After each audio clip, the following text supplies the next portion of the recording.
your party's name, Alternative for Deutschland. What alternative are you offering out of mainstream politics? Well, you see, the Alternative for Germany developed at the beginning of 2013, running up to the last national elections, because we wanted to offer alternatives in all sorts of fields. We started with the euro crisis because we thought that we needed an open discussion in Germany about the advantages and the disadvantages of this currency. We still think, and many experts agree with us nowadays, that this currency is basically dead. So this is one part of our core program, criticizing the EU, because it takes away sovereignty from national states, because the euro is not helping the poorer states, and not helping Germany either. But of course we touch topics such as family policy, energy policy and migration policy right from the start. And that really, they say a year ago was the turning point when there was the refugee crisis. That there was, when Merkel said there's no alternative, we have to open our doors. And you say there is an alternative to that. What is it? Well, firstly, there's always an alternative. Whether it's good ones or bad ones, it's a second question.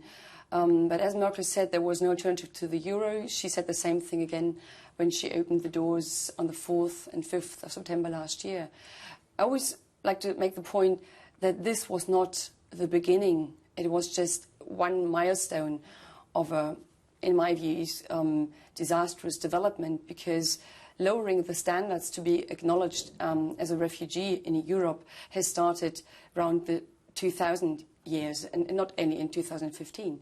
But yes, Merkel basically invited migrants from all over the world to Germany, but also to Europe, not agreeing on that policy with any other European countries. So she, as the one always preaching for a common Europe, chose a very solitary way to invite all those people to Germany. And it's not about not accepting and not helping refugees from Syria, for example. That's not been the point anyway. But inviting illegal migrants without having the right to do so. And this is what drives people mad in Germany, because statistics tell us very clearly that we're not talking about a refugee crisis, but about a migration crisis. There's been criticism that, again, going back to saying certain things that other politicians won't say, but there was the one, especially you coming from East Germany, that back when the refugee crisis was full force, that you were quoted as saying that at a last resort that the police should be allowed to shoot at refugees. How do you react to that?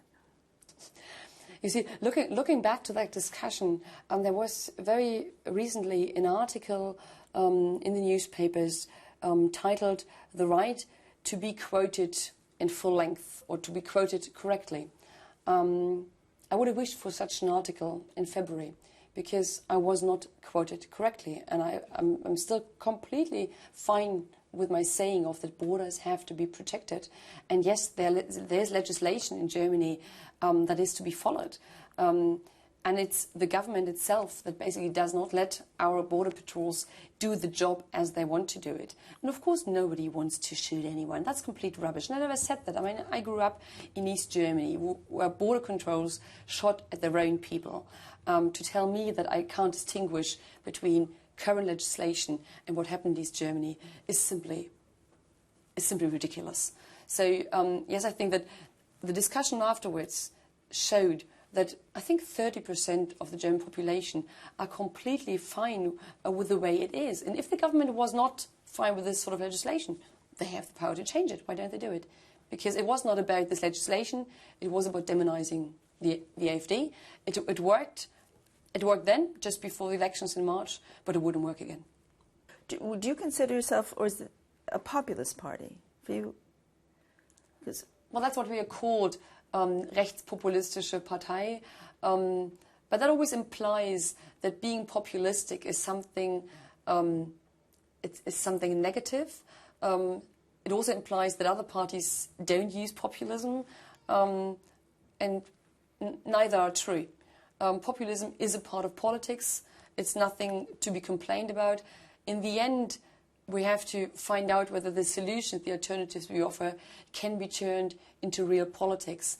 And if you just look what happens with migration, the migration discussion, the CDU and the SPD now offer in very small doses solutions that we have discussed before. Of course, they won't say it. I mean, this is how politics works.